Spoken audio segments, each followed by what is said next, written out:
በጌታ በኢየሱስ ክርስቶስ የተወደዳችሁ የእግዚአብሔር ቤተሰቦች እንደምን አላችሁ?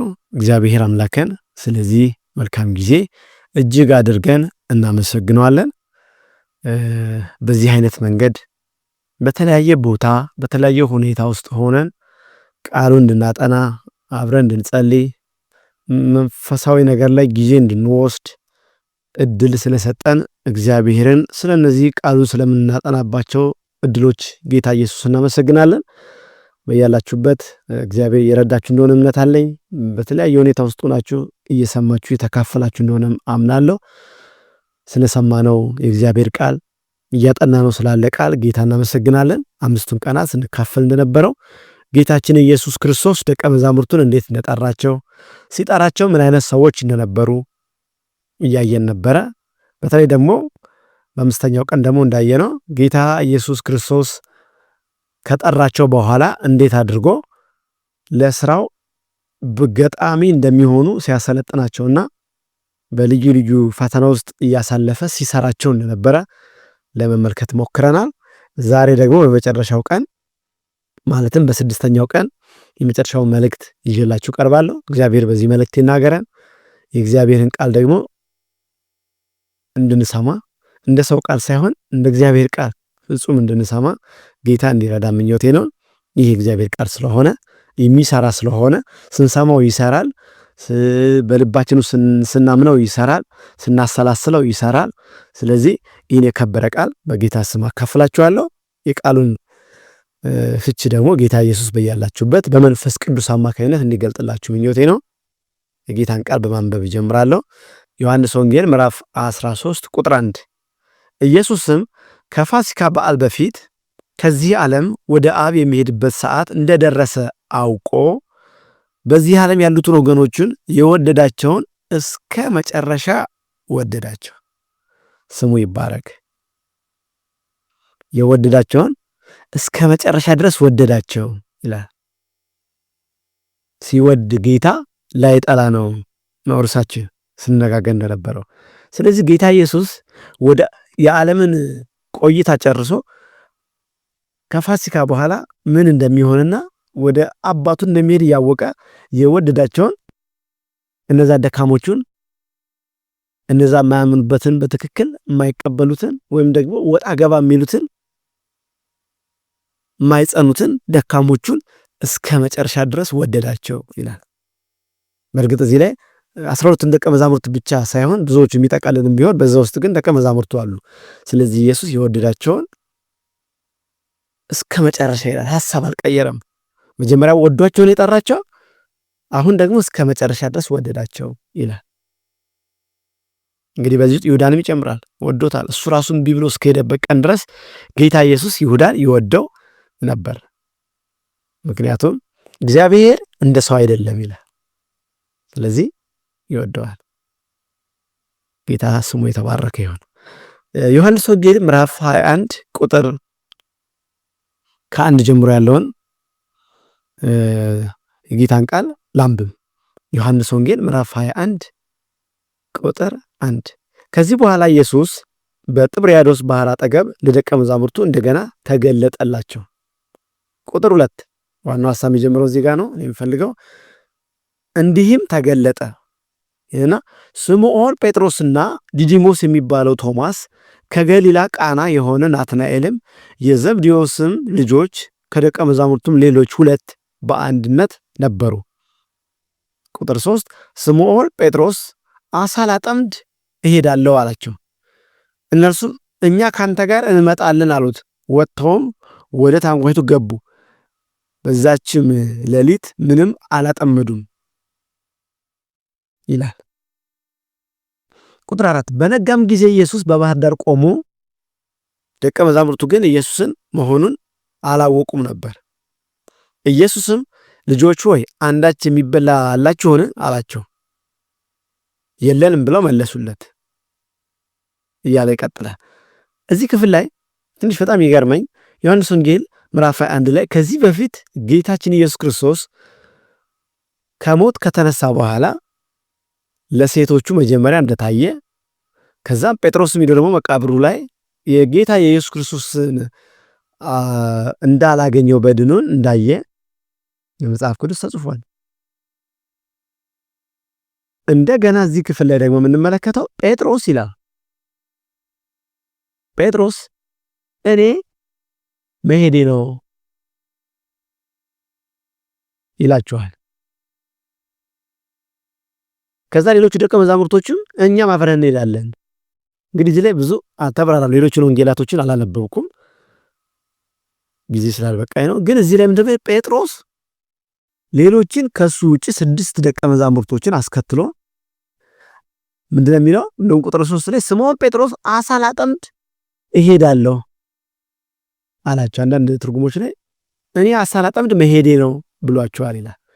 ጴጥሮስ ለምንድን ነው እንደዚህ ያለው? እኔ አሳ ላጠምድ መሄዴ ነው ለምን አለ? ይሄ ሆኖ ጌታ ኢየሱስ ከሞት ከተነሳ በኋላ ነው። እዚህ ላይ ለእነዚህ ደቀ መዛሙርት በድጋሚ እንደገና ታያቸው። ጴጥሮስ ግን እኔ አሳ ላጠምድ መሄዴ ነው ማለቱ ምን ማለት ነው? እንደምናውቀው መጀመሪያ አሳ እያጠመደ ነው ጴጥሮስን ያገኘው ጌታ ኢየሱስ። ተከተለኝ አለው፣ ተነጋግረናል። መጀመሪያ ከ3 ዓመት በኋላ ጴጥሮስ ምን አስቦ ነው አሳ ላጠምድ መሄዴ ነው ያለው? ይሄ በጣም ማሰብ የምፈልገው ነገር ማሰላሰብ የምፈልገው ነገር ነው። ጴጥሮስ ለደቀ መዛሙርቱ እኔ አሳ ላጠምድ መሄዴ ነው አላቸው ይላል። እንግዲህ ይሄ ነገር ወደ ቀድሞ መመለሱን የሚያሳይ ነው። ክርስቶስን ተከትሏል። ክርስቶስ ሞተ፣ እንደተነሳ ሰምቷል። መቃብሩ ባዶ እንደሆነ አይቷል። ግን እንግዲህ ባይኑ አላየውም። ጴጥሮስ ግራ መጋባት ውስጥ ነው ያለው። ወደ ቀድሞ ህይወቱ መመለስ ፈልጓል። አሳ ወደ ማጥመድ ህይወቱ ትቶት ወደ መጣው እሱ ሰው አጥማጅ ትሆናለህ ተብሎ ነው የተጠራው። ከዚህ በኋላ ሰው ታጠምዳለህ እንጂ አሳ ታጠምድም ብሎታል። አሁን ግን አሳ ላጠምድ መሄዴ ነው አለ። ጴጥሮስ እዚህ ላይ ተስፋ እየቆረጠ እንደሆነ ነው የማየው። በቃ ወደ ቀድሞ ህይወቱ መመለስ ፈልጓል። የኢየሱስን ነገር ሲያየው ተስፋ የሚያስቆርጥ ሆኖበታል። መጀመሪያ ሁሉን ትተን ተከተልን ብሎታል። አሁን ደግሞ ኢየሱስ ግልጥ በሆነ መንገድ ከነሱ ጋር በየጊዜው እያሳለፈ አይደለ። አንድ ቀን ይመጣል፣ አንድ ቀን ደግሞ ይጠፋ። ጴጥሮስ ተስፋ ቆርጧል። አሳ ላጠምድ መሄዴ ነው፣ ወደ ቀድሞ ስራዬ ልመለስ ነው። በቃ አሳ ባጠምድ ይሻለኛል።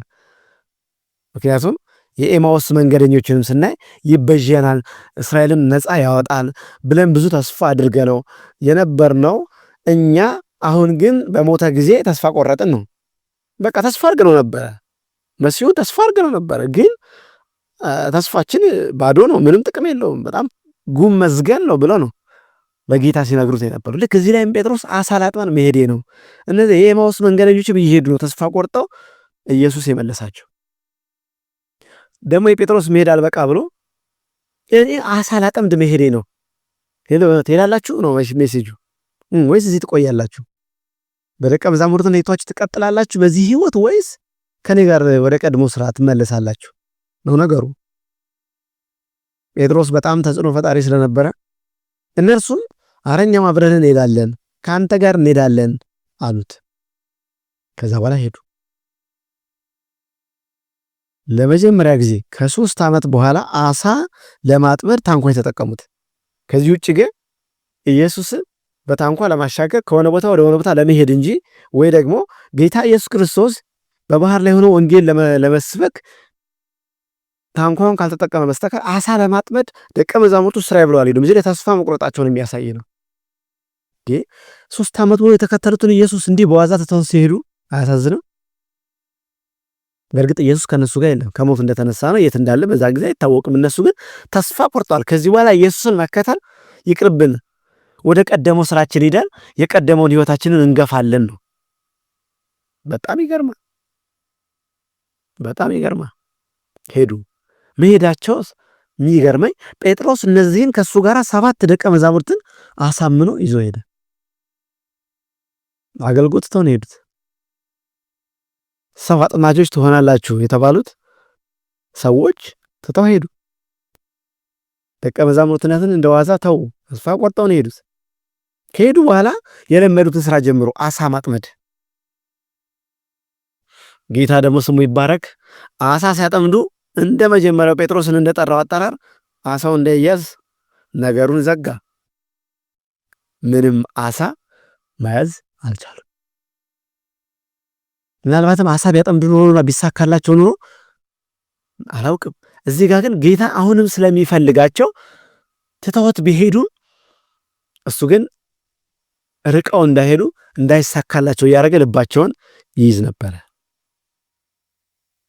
ከዛ በኋላ ኢየሱስ በዚህ ቦታ ድጋሚ ለደቀ መዛሙርቱ እንዴት እንደተገለጠላቸው ነው ዮሐንስ የሚጽፈው። ዮሐንስም እዚሁ ቦታ ስለነበረ ከሰባቱ ደቀ መዛሙርት አንዱ ዮሐንስ ነው። ከዛ በኋላ ኢየሱስ ወደዛ ቦታ መጣ። በነጋም ጊዜ ኢየሱስ በባህር ዳር ቆሞ ነበረ። ደቀ መዛሙርቱ ግን አላወቁትም። ኢየሱስም ማውራት ጀመረ ከነሱ ጋር። ትተውት እንደሄዱ ያውቃል ጌታ ኢየሱስ። ሌላ ደቀ መዛሙርት አይቀይርም። ከዚህ በኋላ እኮ አይቆይም፣ አጭር ጊዜ ነው የሚቆዩ። እነዚህ ሰዎች እንዴት አድርጎ ነው የሚሰራቸው? ፈረሱ እኮ ኦልሬዲ። ብዙ ጊዜ ሲሰራቸው ነው የቆየው፣ ሲያርማቸው ነው የቆየው። አሁንም ተመሳሳይ ነው ህይወታቸው። አሁንም ገና ፍጹም አይደሉም። በፊት የተለያየ መጥፎ ባህሪ ነበር። አሁን ግን ሁሉን ነገር ትተው ነው ሄዱት አሳ ለማጥመድ። ኢየሱስ ግን ተከተላቸው። ስሙ ይባረክ። ወዳሉበት ቦታ ሄደ፣ ያሉበት ድረስ ሄደ። ሄደና እንደገና ራሱን ገለጠላቸው። አይገርምም? ሲሸሹት የሚከተል፣ ሲርቁት የሚከተል፣ እምቢ ብለው ሲሄዱ ተከትሎ እንደገና የራሱ ለማድረግ የሚጥር ጌታ። ከዛ እንደገና ያወራቸው ነበረ። እንደማያውቅ ሰው ሆኖ ያወራቸው ነበረ። ጌትነቱን ደብቆ ያወራቸው ነበረ። እንደሌላ እንደ እንግዳ ሰው ያወራቸው ነበረ። በጣም ይገርሙኛል። ይሄ ብቻ አይደለም። ሐዋርያት ሥራ ምዕራፍ 1 ቁጥር 6 ላይ ስናነብ አንድ ክፍል አለ። እንደዚህ ይላል፣ እነርሱም በተሰበሰቡ ጊዜ ጌታ ሆይ በዚህ ወራት ለእስራኤል መንግስትን ትመልሳለህን ብለው ጠየቁት ይላል። አይገርምም? ደቀ መዛሙርቱ የክርስቶስን ዓላማ ስላልገባቸው ጭራሽ እዚህ ላይ ደግሞ እኮ የመጨረሻ ጊዜ እኮ ነው ጌታ ኢየሱስ መንፈስ ቅዱስን ትቀበላላችሁ በይሁዳ በሰማርያ ቆዩ እያለ እያስተማረ ወደ ሰማይ ሊያርግ በተዘጋጀበት ጊዜ ደቀ መዛሙርቱ ምን ይላሉ? ጌታ ሆይ ለእስራኤል መንግስት የምትመልሰው መቼ ነው? ከሮማውያን ነፃ የምታወጣው እያሉ ይጠይቁታል። በጣም አድካሚ ነገር ነው የሚያወሩት እነዚህ ደቀ መዛሙርት። በየጊዜው ያስተምራቸዋል። ያው እሱ ግን አይቀየርም። እሱ ግን ተስፋ አይቆርጥባቸው። አይገርምም? ተስፋ የሚቆርጥ ጌታ አይደለም። ምክንያቱም የወደዳቸውን እስከ መጨረሻ ድረስ ወደዳቸው ተብሎ ስለተጻፈ። ደቀ መዛሙርቱ ግን ገና ናቸው። ገና ብዙ ይቀራቸዋል። ለዛ ነበር ኢየሱስ ከሞት ከተነሳ በኋላ ከሞት ተነስቷል እያሉ ይሰብካሉ ተብሎ ሲጠበቁ አሳ ለማጥመድ ሄዱ። ትተውት ሄዱ። ጭራሽ በጴጥሮስ መሪነት አልክድህም ያለ ሰው፣ ሁሉም ትተው ቢሄዱ እኔ ግን አልተውህም ያለ ሰው ጴጥሮስ ጭራሽ ሌሎችን ደቀ መዛሙርቶች ይዞ ሄደ። ከዛ በኋላ ጌታ ኢየሱስ መረብ እንዲጥሉ አዘዘ። ድሮ እንደ መጀመሪያው አጠራር፣ በመጀመሪያ አጠራሩ ፍቅሩ አይቀየርም። ሌላ መንገድ አልተጠቀመም። በቁጣ አላናገራቸው። እንደገና እስኪ መረባችሁን ጣሉ አላቸው። መረቦቻቸውን ሲጥሉ አሳ መያዝ ጀመረ በተአምር። ከዛ በኋላ ዮሐንስ ነው የጻፈው ጌታ እኮ ነው አለ፣ አወቀው ይላል። ጌታ እኮ ነው ያደረገው። ይሄ እኮ መጥቶ ከኛ ጋር የሚያወራው እኮ እሱ ነው አለ። ጴጥሮስ በዛን ጊዜ ዘሎ ወደ ውሃው ገባ ይላል። ወደ ኢየሱስ ሄደ ይላል ከችኮላው የተነሳ። ከዛ በኋላ ምግብ በሉ፣ አሳ ጠብሰው በሉ። ከበሉ በኋላ ዮሐንስ ወንጌል ምዕራፍ 21 ቁጥር 15 ላይ ምሳ ከበሉ በኋላም ኢየሱስ ስምዖን ጴጥሮስ የዮና ልጅ ስምዖን ሆይ ከነዚህ ይልቅ ትወደኛለህን አለው። አዎ ጌታ ሆይ እንደወድህ አንተ ታውቃለህ አለው። ግልገሎችን አሰማራ አለው። ደግሞ ሁለተኛ የዮና ልጅ ስምዖን ሆይ ትወደኛለህን አለው። አዎ ጌታ ሆይ እንደወድህ አንተ ታውቃለህ አለው። ጠቦቶችን ጠብቅ አለው። ሶስተኛ ጊዜ የዮና ልጅ ስምዖን ሆይ ትወደኛለህን አለው። ሶስተኛ ትወደኛለህን ስላለው ጴጥሮስ አዘነና ጌታ ሆይ አንተ ሁሉን ታውቃለህ፣ እንደወድህ አንተ ታውቃለህ አለው። ኢየሱስም በጎችን አሰማራ አለው ይላል። ዋው! ትቶ ሄደ ሰው። መሄዱ ብቻ ሰው ብዙ ደቀ መዛሙርቶችን አሳምኖ የሄደ ሰው፣ የከዳ ሰው፣ ለተጠራበት ታማኝ መጠራት ለከበረ አገልግሎት ያገለግላል ሲባል ጭራሽ ትቶ የሄደ ሰው መሄዱ ብቻ ሳይሆን ሰዎችን ይዞ የሄደ ሰውን የማይታመንን ሰው ጌታ ምን አለው? ምሳ ከበሉ በኋላ ጴጥሮስ ምን ትኩረቱ ይገርም። መጀመሪያም ሲጀምር ዮሐንስ ጴጥሮስ መሄዴ ነው አለ ይላል። እዚህም ላይ ደግሞ ጌታ ትኩረት ያደረገው ጴጥሮስ ላይ ነው። ጴጥሮስ እንደምትወደኝ ብሎ ኢየሱስን ጠይቆት ነበረ። ጴጥሮስ ሆይ ትወደኛለህን የሚል ጥያቄ ነው 3 ጊዜ የጠየቀው። ከርቶ ሄደን ሰው እንዴት እንደዚህ ሊጠይቀው ይችላል? ጌታ በቃ ሂደሃል አንተ ሌሎቹን አሳምፀህ ስለሄድክ አንተ የባስክ ስለሆንክ አንተ ቀር፣ ሌሎቹን ግን ከዚህ በኋላ ደቀ መዛሙርት አደርጋቸዋል፣ ቢያንስ ከአንተ ይሻላሉ አላለው። ምንም አላለው። ሄደ አናገራቸው። ከዛ በኋላ አሳ እንዲያጠምዱ አዘዛቸው። አሳ አጠመዱ። ምግብ ስጡኝ አለ። ምግብ በሉ፣ ተነጋገሩ። ከዛ በኋላ ጴጥሮስ አለው ለምን ይዛቸው ሄድክ አለው? አላለው። እነዚህን ደቀ መዛሙርት ይዘህ እንዴት ወደ ቀድሞ ስራ ሄድክ? 3 ዓመት ብሎ አስተምሬ። ማስተማሩ ደግሞ ባለፈው እንዳየነው በተግባር ነው። እንዴት አትለወጥም? እንዴት ይሄን ያክል ሁሉ ዓመት አስተምሬ እንዴት ሰው እንዴት አትሆንም አላለውም። ጌታ ሁሉ ነገር በልቡ ይዞ ሁሉን ቻይ ስለሆነ ስሙ የተባረከ ይሁን። ሁሉን ችሎ ለጴጥሮስ ኃላፊነት ሰጠው። ለማይካመን ሰው ኃላፊነት ለማይሸከም ሰው እንዴት ይሆናል? ወስላታ ለሆነ ሰው እንዴት ኃላፊነት ይሰጣል? ይሄ የጌታ ባህሪ ነው። ሲወድ ጌታ ላይ ጠላ ነው። የወደዳቸውን እስከ መጨረሻ ወደዳቸው ያልነው በዚህ ምክንያት ነው። ከዛ በኋላ ስምዖን ጴጥሮስ ትወደኛለህን ሲለው ደግሞ ጴጥሮስ ብዙ ነገር እያሰበ ነው። ትቶት እንደመጣ ያውቃል። ወደ ቀድሞ ስራ እንደተመለሰ ያውቃል። ሌሎች ቢክዱ እኔ እንኳን አልክድም ብሎት ወዲያውኑ ግን አላውቀውም እንዳለ ያስታውሳል። ከዛ በኋላ ጌታ ሆይ እንደምወድህ አንተ ታውቃለህ። እኔ ብናገር ያው ከዚህ በፊት ሰምተኛል። አንተ ነው የምታውቀው። እኔ ለአንተ ያለኝን ፍቅር አንተ ነው የምታውቀው። እኔ አሁን ብናገር ሐሳቤን እቀይራለሁ። ጌታ ሆይ እኔ አላውቅም አይነት በጣም መመለሱን ያሳያል። ኢየሱስም ሊመልሰው ነው ይሄን የተናገረው። ትወደኛለህ እያለ ይናገረው ነበር፣ ግን አልገሰጸውም። ተስፋ እንዲቆርጥ አላረገውም። በሱ ጌታ ኢየሱስ ተስፋም ልቡ እንደተሰማው ሊነግረው አልፈለገ። ትቶት እንደሄደ ያወቀው ግን ምንም እንዳልተፈጠረ አድርጎ ኢየሱስ እንደገና ጴጥሮስን ያቀርበው ነበር። 3 ጊዜ አወራው። ከዛ በኋላ ምን አለው? ለዚህ ሰው ትቶ ለሄደ ሰው ለሚክድ ሰው 6 ደቀ መዛሙርቶች ከሱ ጋር 7 ይዞ ለሄደ ሰው ምን አለው? ጭራሽ ለጴጥሮስ ኃላፊነት ሰጠው። ጠቦቶችን ጠብቅ፣ ይገርም ነው። በጎችን አሰማራ። ይህ ሰው ነው የሚያሰማራው።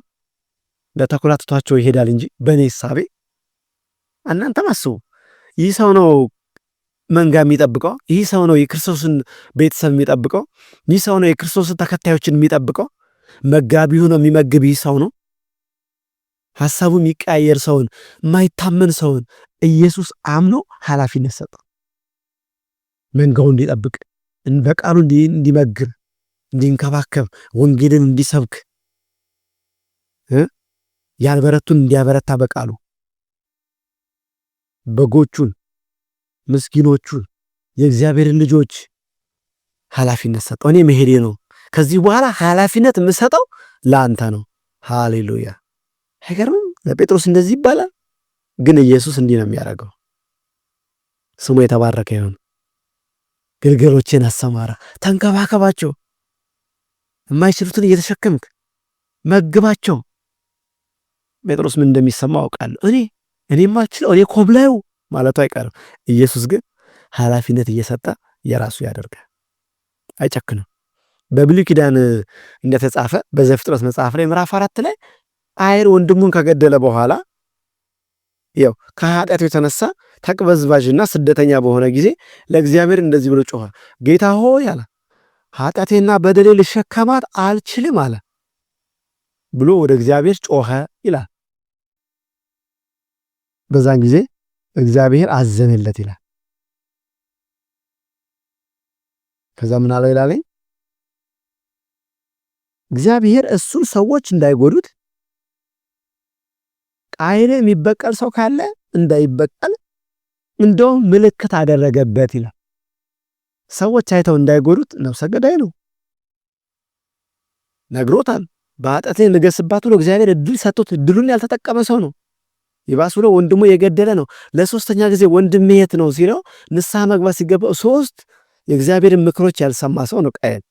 መጨረሻ ሁኔታው ከተፈጸመ በኋላ ጌታ ሆይ ብሎ ሲጮህ አይ 3 እድል ሞክሬያለሁ፣ በዚህ ሁሉ አልተለወጥክም፣ አያገባኝም አላለው። አንተን የሚጎዱን ሰዎች እንዳይጎዱ አደርጋለሁ፣ ምልክት አደርግብሃለሁ ብሎ ይሄ ጥበቃ የሚያሳየን የእግዚአብሔርን ጥበቃ በቃየል ላይ ጥበቃ እኮ አያስፈልገውም ሰውየው ምንም የተገባ አይደለ፣ ግን እግዚአብሔር ጥበቃ አደረገል፣ ምልክት አደረገበት ይላል። ጌታ አይጠላም ማለት እስከ መጨረሻ የሚከተል የፍቅር አምላክ እግዚአብሔር ፍቅር ነው የሚባለው እኮ በጣም ጥልቅ ትምህርት እኮ እግዚአብሔር ፍቅር ነው።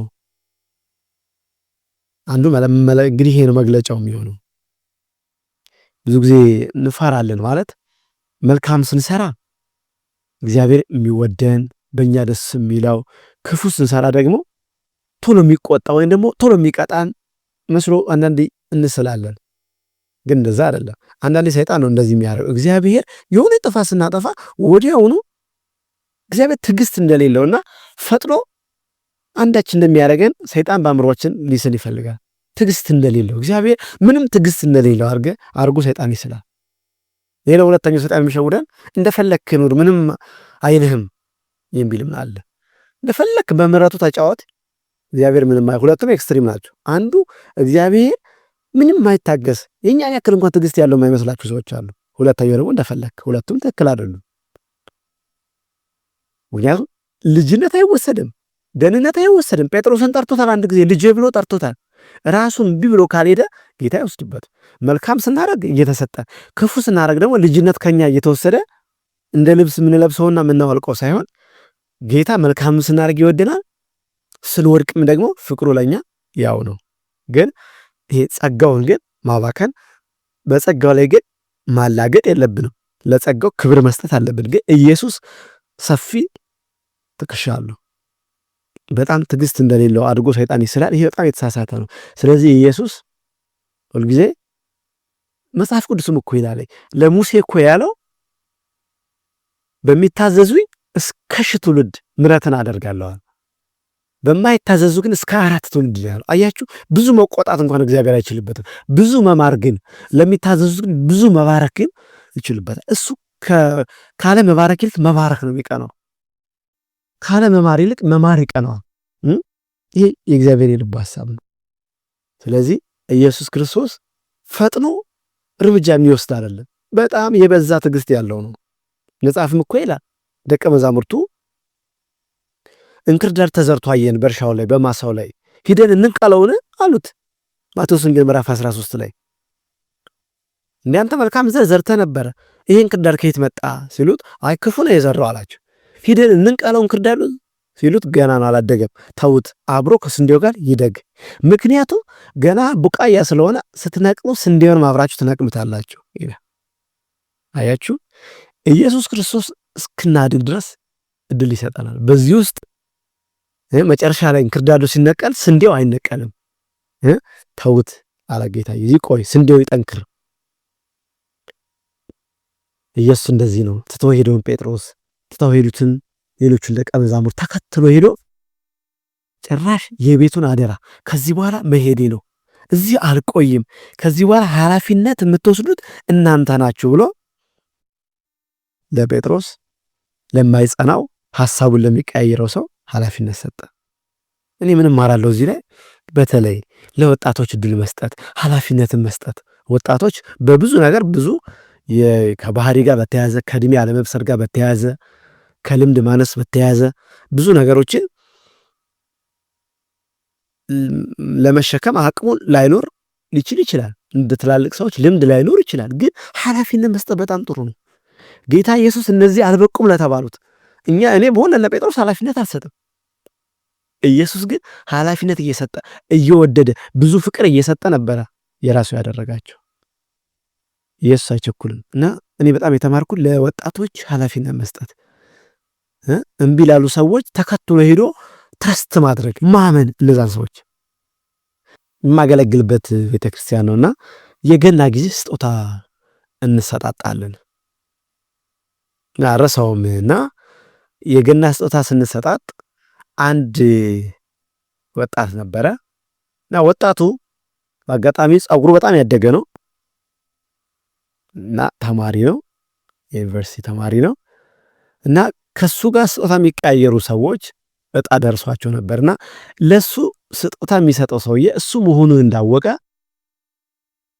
መቀስ ገዝቶ ይዞ መጣ። ከዛ ስጦታ ሲለዋወጡ መቀሱ ሊሰጠው ማለት ነው። ከዛ የስጦታው ቀን አንዱ ለአንዱ ስጦታ ሲሰጥ እጣ ለወጣለት ሰው ይሄኛው ሰውዬ ስጦታ ሰጠው። ትልቅ ሰው ነው፣ ያኛው ወጣት ነው። ተቀበለ። ገልጦ ሲያው መቀስ ነው። ልጁ ደግሞ ጸጉሩ በጣም አድጓል እና ምንድነው እኔ ያየሁት ሰውየው ልጁ ጸጉሩን እንዲቆርጥ ነው። አድጎብሃል ነው፣ ጸጉርህ ለቤተክርስቲያን አይሆንም ነው ሜሴጁ። እኔ ስረዳ ደግሞ የልጁን ይወጣጋ ብዬ ደግሞ ሳጠና እግዚአብሔር ማገልገል የሚወድ በጣም ለጌታ የሚቀና ልጅ ነውና ለምንድነው ጸጉር የምታሳድገው እየሰጠይቀው የልጁ ደግሞ ጸጉሩን የሚያሳድግበት ምክንያት ከስፖርት ጋር የተያዘ ነው። የስፖርት ባለሙያ ነው፣ ስፖርት ይሰራል፣ አሰልጣኝ ነው። ስለዚህ የግድ ጸጉሩ ማደግ አስፈላጊ ነበረ።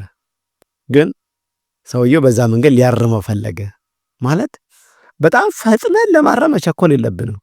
አንዳንዴ ሰዎች ያሉበትን ኢንቫይሮንመንት ማወቅ ጥሩ ነው። በጣም አራሚ ኢየሱስ በጣም አራሚ አልነበረም። እየተከተለ መቀስ ይዞ የሚያርም ሳይሆን ምን የሚያደርግ ነው? የሚያቀርብና የሚያቅፍ እያቀፈ የበዛ ፍቅር እየሰጠ ያደገውን ነገር በፍቅር የሚቆርጥ በመቀስ ሳይሆን በፍቅር ነው የሚቆርጠው። ኢየሱስ ቁረጥም አይልም። ራሳችን ያን ነገር እስክንተወው ድረስ እስኪያስጠላን ድረስ በፍቅር የሚያንጽ ኢየሱስ ነው። ስሙ የተባረከ ይሁን።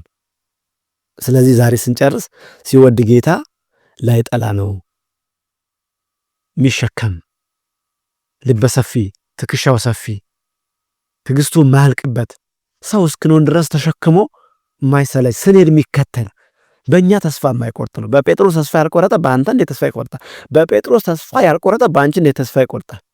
ስለዚህ ምን አለ ጌታ? አትረሙ፣ አትፍጠኑ። ደቀ መዛሙርቱ እንንቀለው አሉ ሄደው። ጌታ ደግሞ ስንዴው ገና ለጋ ስለሆነ ክርዳዱን ስትነቅሉ አብሮ ይነቀላል፣ ታገሱ፣ ለማረም አትቸኩሉ፣ ግድ የለም አላቸው። ሲደርስ ሰብሉ ሲደርስ ካስፈለገ ስንዴውን ከክርዳዱ ለይቶ ማጨድ ይቻላል አለ እና ጊዜ መስጠት፣ ለሰዎች ድል መስጠት። ምክንያቱም የእንደገና አምላክ ነው ጌታ። እኛም ለሰዎች ድል መስጠት አለብን። እንደገና ድል ስለተሰጠን ነው እኛም በቤቱ ያለ ነው እያገለገለን ያለ ነው። ስለዚህ ለሰዎች ድል እንድንሰጥ ደግሞ ከጌታ ቤት በቃ ጌታን አሰልችቸዋለሁ፣ በእኔ ተስፋ ቆርጧል፣ ጌታ ትዕግስት እንደሌለው በጣም ተቆጭና ምንም ትንሽ እንኳን ትዕግስት እንደሌለው አድርገን የምናስብ ካለን የጌታ እጅ እንደተዘረጋ ነው። በማንኛውም ጊዜ በእኛ ተስፋ አይቆርጥም። ስሙ የተባረከ ይሁን። ጌታ ኢየሱስ ይባርካችሁ። ጸልየን እንጨርሳለን። ጌታችን አምላካችን ኢየሱስ ክርስቶስ እናመሰግናለን ስለበዛው ምሕረትህ። በቃልም ደግሞ እንዳጠና ነው የወደዳቸውን እስከ መጨረሻ ወደዳቸው እንዳልክ አብዝተህ የምትወድ ፍቅር ብዙ፣ ምሕረት ብዙ፣ ቸርነት ብዙ የሆንክ ጌታ፣ እንደ ሰው ያልሆንክ ፍቅርህ ጥልቅ፣ ምሕረትህ ከዚህ እስከዚህ የማይባል እስከ ሺህ ትውልድ ድረስ የምትምር የማሪ አምላካችን ቸር አምላካችን እናመሰግናለን። ይሄ በእኛ ህይወት የታየ ነው። የጴጥሮስ ህይወት፣ የደቀ መዛሙርት ትተውት መሄዳቸው፣ መኮብለላቸው የኛ ህይወት ነው። እየተከተልክ ግን ሰው የምታረግ፣ እየተከተልክ የራስ የምታረግ፣ እየተከተልክ ገንዘብ የምታደርግ፣ የሄዱትን ከሄዳችሁ ሂዱ ብለህ የምታረቅ ሳትሆን እየተከተልክ ለራስ የምታረግ፣ የመጣሁት የጠፉትን ፍለጋ ነው ስላልክ የጠፉትን በመፈለግ የማትደክም ኢየሱስ አመሰግናለሁ። ይሄ ለእኔ ተስፋ ነው፣ ለወንድሞቼ ተስፋ ነው። ዛሬም ካንተ ለራቁ ይሄ ፍቅር እንዲከተላቸው ከገቡበት ጉድጓድ እየተከተለ ስለሚያሳድዳቸው ፍቅር ስለማይለወጥ ስለሚከተል አመሰግናለሁ። ክብር ለአንተ ይሁን። ጸለይን በጌታ በኢየሱስ ክርስቶስ አሜን።